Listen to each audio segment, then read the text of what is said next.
Bonjour mes histocurieuses et mes histocurieux, et bienvenue dans ce tout nouvel épisode de Contrôle H. Aujourd'hui, on part faire notre petite balade de santé dans l'Europe des années 1920-1930. Et si on devait résumer l'ambiance générale, disons que c'est un mélange entre lendemain de fêtes compliquées et gros orages politiques qui refusent de passer. La Première Guerre mondiale vient à peine de se terminer. Les empires centraux ont explosé, les économies sont bien fragiles et la société en général est secouée. Et surtout, beaucoup de gens ont l'impression que le monde est devenu littéralement incontrôlable. Inflation, chômage, crise politique, bref, c'est pas exactement la période où tout le monde dit tout va bien, continuons comme avant. Et dans ce chaos, deux mouvements vont émerger et bouleverser l'histoire de l'Europe. Le fascisme et le nazisme. D'un côté, en Italie, on a un petit gars qui s'appelle Benito Mussolini, qui arrive au pouvoir en 1922 en promettant de remettre de l'ordre, de restaurer la grandeur nationale et de réparer un pays qu'il juge affaibli. Son mouvement, le fascisme, repose sur quelques grands piliers. Un état fort, un chef tout-puissant, une discipline stricte et une idée simple et dangereuse, l'individu compte moins que la nation. De l'autre côté, en Allemagne, on a Adolf Hitler et son parti nazi qui exploite un contexte encore plus explosif. Humiliation après la guerre suite au diktat de Versailles, crise économique massive, peur du chaos, bref, c'est dans ce contexte que le nazisme s'installe et reprend certains éléments du fascisme. Culte du chef, rejet de la démocratie, violence politique, mais les pousse encore plus loin, notamment avec une idéologie raciale radicale et une vision du monde profondément hiérarchisée. A première vue, on pourrait se dire, ok, ce sont juste des dictatures du XXe siècle, un peu dures mais dans une période compliquée. Et c'est là que le problème commence. Parce que derrière ces régimes, il y a autre chose qu'un simple ordre autoritaire. Il y a des mécanismes politiques, sociaux et idéologiques beaucoup plus profonds, et surtout une manière de transformer des sociétés entières. Alors la vraie question n'est pas seulement comment Mussolini et Hitler ont pris le pouvoir, mais plutôt comment une partie de l'Europe a pu basculer aussi vite, en croyant parfois que tout cela n'était qu'une solution logique à un monde devenu ingérable. Accrochez-vous les amis, car aujourd'hui on plonge dans un sujet très costaud niveau émotion. Le fascisme et le nazisme, quand l'Europe bascule, c'est ce qu'on va voir tout de suite dans Contrôle H.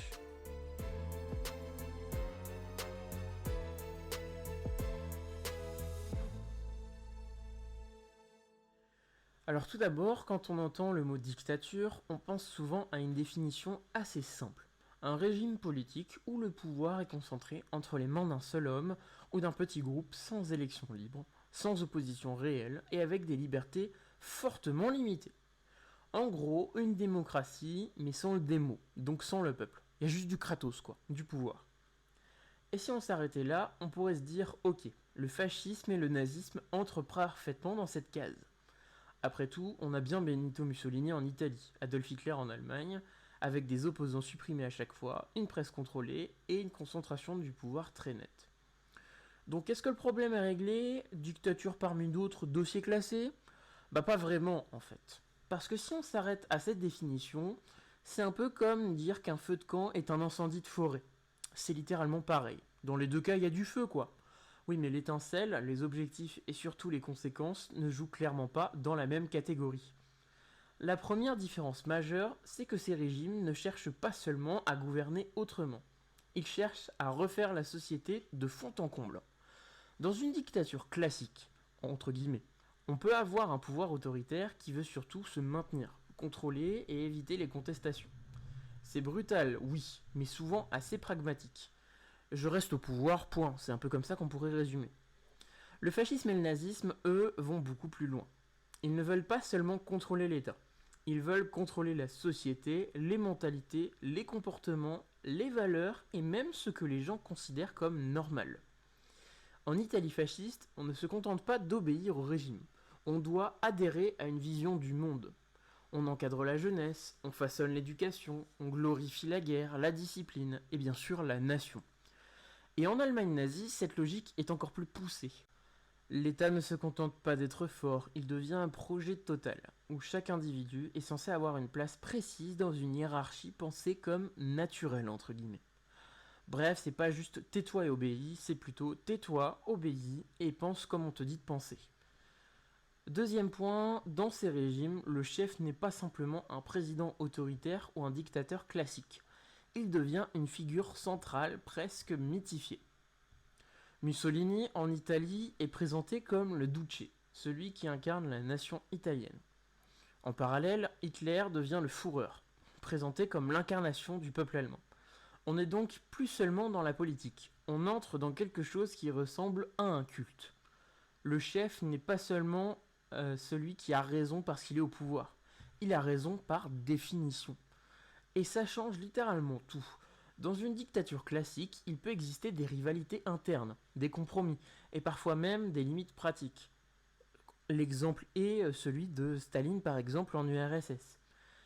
Mais dans les cas de l'Italie fasciste et de l'Allemagne nazie, le chef est présenté comme infaillible. Le désaccord devient presque une forme de trahison. Autre différence majeure, la place de la violence. Dans beaucoup de régimes autoritaires, la violence existe déjà, bien évidemment. Mais elle est souvent un moyen de contrôle, pas une idéologie en soi. Alors que dans le fascisme, et surtout dans le nazisme, la violence, elle devient quelque chose de valorisé, presque de purificateur. C'est vraiment flippant quand même. Les milices fascistes en Italie, les sections d'assaut puis les SS en Allemagne ne sont pas des accidents du système.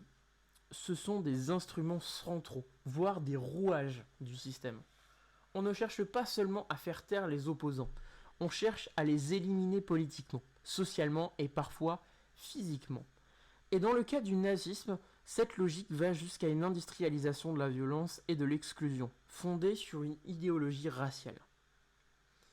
Dernier point, et il est crucial, la propagande. Oui, toutes les dictatures utilisent la propagande. Vous savez, la politique des États pour influencer les esprits des gens. Mais ici, cette propagande, elle devient littéralement omniprésente. On ne parle pas seulement de contrôler les journaux ou les discours politiques, on parle de contrôler littéralement l'information, les arts, la culture, l'éducation et les loisirs. Ça va jusque-là. L'objectif n'est pas juste de convaincre les gens que le régime est bon, c'est de faire en sorte qu'ils aient du mal à imaginer une autre réalité. Donc techniquement, le fascisme et le nazisme sont des dictatures. Mais les réduire à ça, c'est passer à côté de quelque chose d'essentiel. Ce ne sont pas seulement des dictatures, des systèmes où un pouvoir fort dirige un pays. Ce sont des projets politiques qui cherchent à transformer totalement les sociétés, à encadrer les individus, jusqu'à leur pensée même, et à rendre l'adhésion au régime presque naturel ou obligatoire. Et c'est là que la question devient intéressante, voire un peu tricky et inquiétante.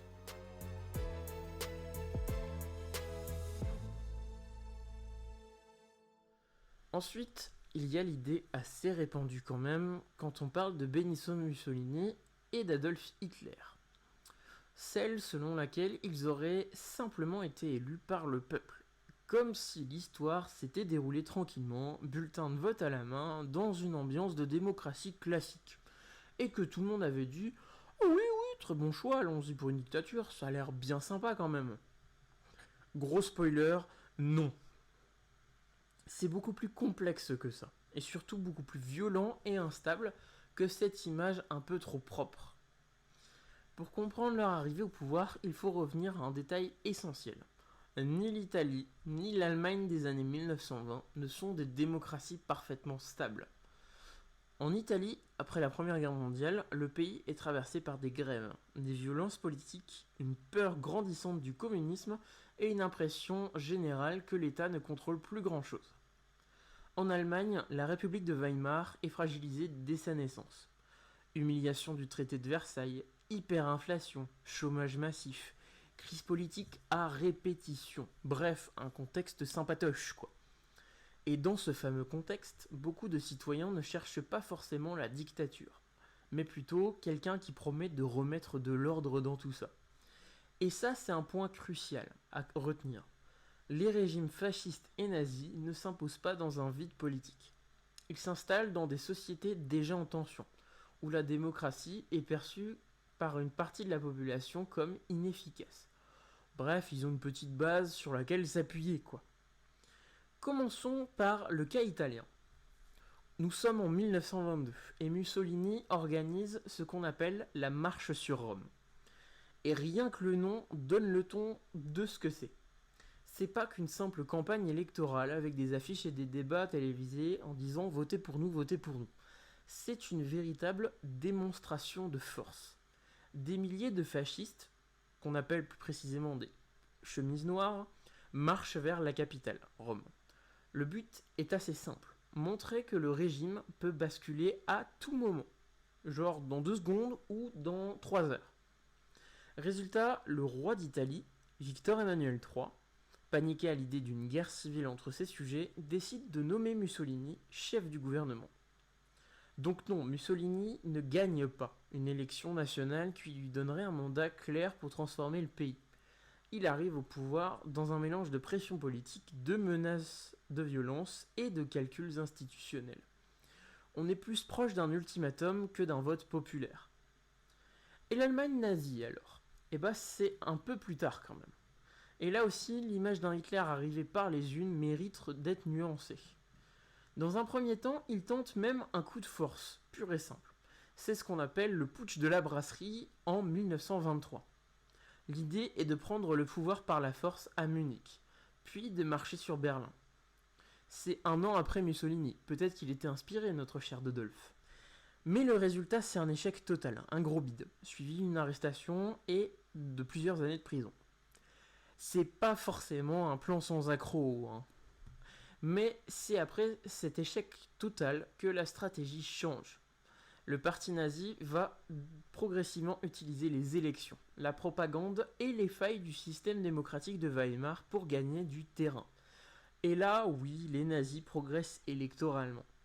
Mais ils ne gagnent jamais une majorité absolue et stable qui leur donne à eux seuls le contrôle total du pouvoir. En 1933, Hitler est nommé chancelier par le président Hindenburg, dans un contexte de crise politique et de manœuvre des élites conservatrices qui pensent pouvoir l'encadrer.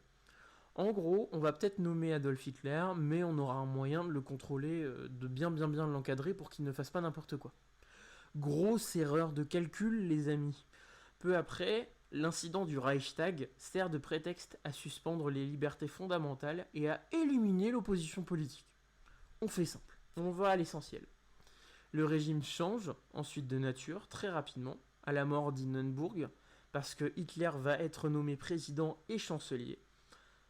Encore une fois, ce n'est pas une arrivée au pouvoir propre et linéaire. C'est une succession de crises, de décisions institutionnelles et de basculements autoritaires. C'est le souk, le boxon, le bordel quoi. Alors pourquoi cette idée persiste? Pourquoi dit-on souvent que ces régimes ont été voulus par le peuple? Parce qu'il y a un fond de vérité quand même, mais assez partiel. Alors oui, les partis fascistes et nazis ont obtenu des soutiens réels. Oui, ils ont convaincu une partie importante des populations italiennes et allemandes. Oui, ils ont utilisé des élections. Mais ça ne veut pas dire pour autant que la population a consciemment choisi la dictature. Concrètement, ça reviendrait à dire les gens ont choisi un médicament sans préciser qu'on leur a surtout dit que c'était la seule solution possible dans une situation de panique généralisée. Le soutien, il existe, c'est clair, mais il est construit dans un contexte de peur, de crise, de propagande massive et de délitement des institutions. Il y a un moment, je n'aurais pas dire si c'est le bordel partout, moi aussi, je vais faire le choix de ce qui a l'air d'être le plus stable. Et il ne faut pas oublier un point essentiel, la violence ne commence pas une fois le pouvoir obtenu. Les milices fascistes en Italie et les sections d'assaut nazis en Allemagne jouent un rôle majeur avant même la prise de pouvoir officielle. Intimidation d'opposants, affrontements de rue, pression sur les élections locales, la politique n'est pas seulement un débat d'idées, c'est aussi une confrontation physique. Et une fois au pouvoir, cette logique ne disparaît pas, elle change simplement d'échelle. Donc non, Mussolini et Hitler ne sont pas simplement des dirigeants choisis tranquillement, par des peuples convaincus. Ils arrivent au pouvoir dans des systèmes fragilisés, en utilisant à la fois les outils de la démocratie, les crises politiques et des formes de violence et de pression directe. Comme quoi, un peu de persuasion, ça aide, non ?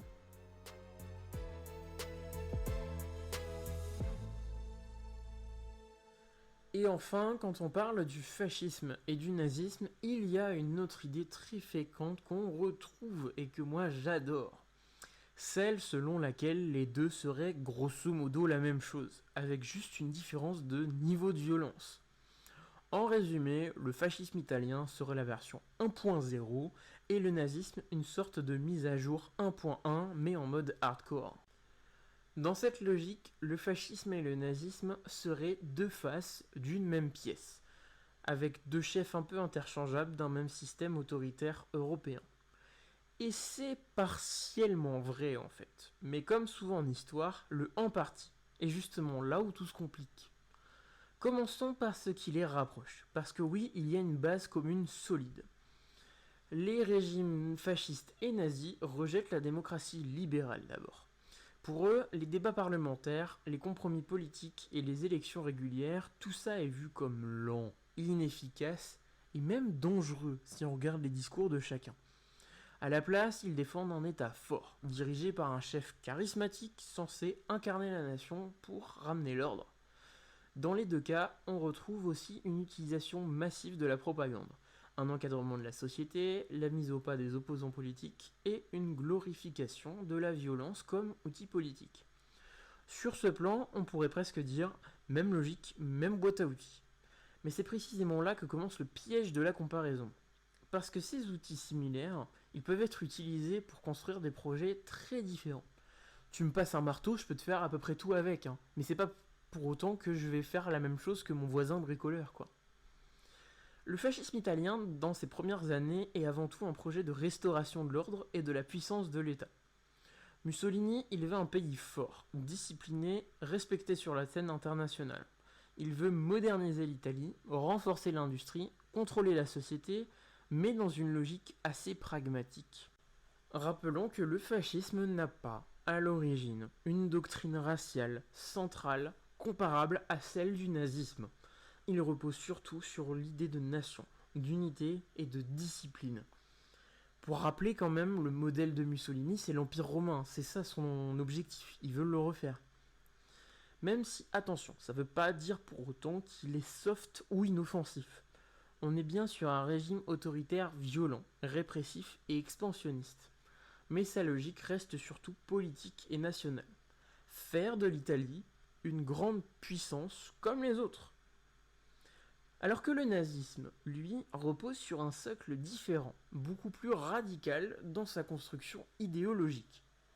Au centre du système nazi, il n'y a pas seulement la nation, il y a une vision du monde hiérarchisée selon des critères raciaux. L'idée n'est pas seulement pour Hitler de renforcer l'Allemagne, mais de définir qui a le droit d'exister dans cette vision du monde. Et c'est là que se trouve la rupture majeure entre fascisme et nazisme. Le nazisme, lui, ne se contente pas d'exclure politiquement des opposants. Il construit une hiérarchie entre les êtres humains, considérés comme appartenant à des races, entre guillemets, inégales. Et cette logique-là, elle n'est pas du tout périphérique, elle est au cœur même du système nazi. Mais alors, il faut quand même clarifier comment on exclut ou on élimine dans ces deux régimes. Car c'est probablement la distinction la plus importante entre fascisme et nazisme. Dans le fascisme italien, on cherche à intégrer la population dans un projet national uniforme, en supprimant les oppositions politiques. Alors que dans le nazisme, on va plus loin. Certaines catégories de population ne sont pas seulement des opposants politiques, mais des ennemis biologiques du peuple, de la Volksgemeinschaft, c'est-à-dire la communauté idéologique. Et ça change tout, concrètement. Parce que si un adversaire politique peut être réduit au silence ou emprisonné, une personne considérée comme indésirable dans une logique raciale, ça devient un problème à éliminer. Concrètement, le problème c'est lié aux hommes. Donc s'il n'y a plus d'hommes, il n'y a plus de problème. C'est cette différence qui mène à des politiques de persécution systématique, et dans le cas du nazisme, à une violence d'une ampleur inédite. L'autre différence entre le fascisme et le nazisme, c'est la manière de concevoir la guerre et l'expansion. Le fascisme italien mène des guerres de conquête et cherche à restaurer une forme de grandeur impériale, en référence à la Rome antique, je vous l'avais dit. C'est une vision impériale classique, même si elle est violente et coloniale. Mais bon, voilà. Alors que le nazisme, lui, il développe une idée beaucoup plus radicale, celle d'un espace vital, le Lebensraum, où l'expansion territoriale est directement liée à la survie et à la pureté du peuple allemand. Rien que ça. Ici, la guerre n'est pas seulement un outil politique, elle devient une nécessité inscrite dans la vision du monde.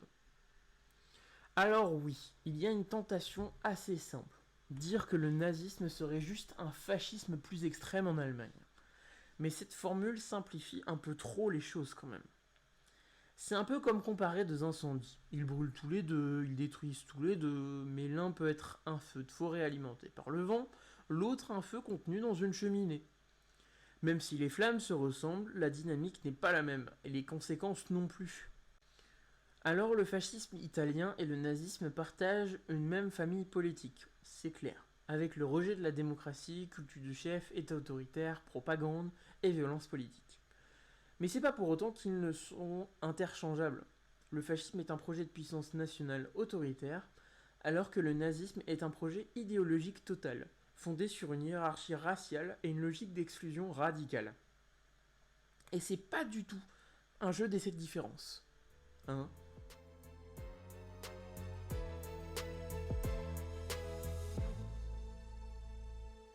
Au fond, mes histocurieuses et mes histocurieux, quand on regarde le fascisme et le nazisme, on pourrait être tenté de les ranger dans une case simple. Les dictatures du XXe siècle. Une étiquette pratique, presque rassurante, parce qu'elle donne l'impression que tout cela est clair, bien classé et bien terminé. Mais l'histoire résiste toujours un peu à ce genre de rangement. Parce que ces deux régimes ne sont pas seulement des systèmes politiques autoritaires parmi d'autres. Ils représentent surtout un moment où l'Europe bascule dans quelque chose de nouveau. L'idée qu'un État ne peut pas seulement gouverner des citoyens, mais fabriquer une société entière, contrôler les corps, les esprits, et parfois décider de qui a le droit d'exister. Avec Benito Mussolini et Adolf Hitler, on ne parle pas seulement de dirigeants qui prennent le pouvoir. On parle de régimes qui transforment la politique en spectacle total, où la frontière entre l'État, l'idéologie et la vie politique disparaît peu à peu. Et c'est peut-être ça le plus dérangeant. Ce ne sont pas des parenthèses hors de l'histoire, ce sont des produits de leur époque. Des réponses extrêmes à des crises bel et bien réelles. Avec des sociétés fragilisées, des démocraties fatiguées, des peurs collectives et une envie très humaine de retrouver de la stabilité, même au prix de la liberté. Le problème, c'est que cette stabilité-là, elle avait un prix bien plus élevé que prévu. Et aujourd'hui encore, ces régimes restent des repères, malgré tout. Pas seulement comme des souvenirs historiques, mais comme des avertissements. Ils nous rappellent que la démocratie n'est jamais un acquis définitif, qu'elle peut se vider de son contenu sans disparaître immédiatement. Et que la violence politique ne surgit pas toujours d'un coup. Elle peut s'installer progressivement, presque silencieusement, sans que vous ne vous en rendiez compte. Alors évidemment, on pourrait se dire que tout cela appartient au passé, que plus jamais ça est une évidence. Mais l'histoire a une manière assez ironique de rappeler que les évidences ne restent évidentes que tant qu'on continue à les comprendre. On attribue à Winston Churchill cette phrase: un peuple qui oublie son histoire est condamné à la revivre. Donc rappelez-vous les gens, c'est important. Et peut-être que la vraie question, au fond, c'est pas seulement de savoir comment ces régimes ont pu émerger, c'est de se demander, face à chaque crise, à chaque peur collective et à chaque tentation de simplifier le monde, est-on prêt à succomber au chaos pour ramener l'ordre? Je vous laisse sur ça les histocurieuses et les histocurieux, histoire que ça mijote un peu dans vos têtes, et je vous dis à très bientôt pour un nouvel épisode de Contrôle H. Ciao ciao!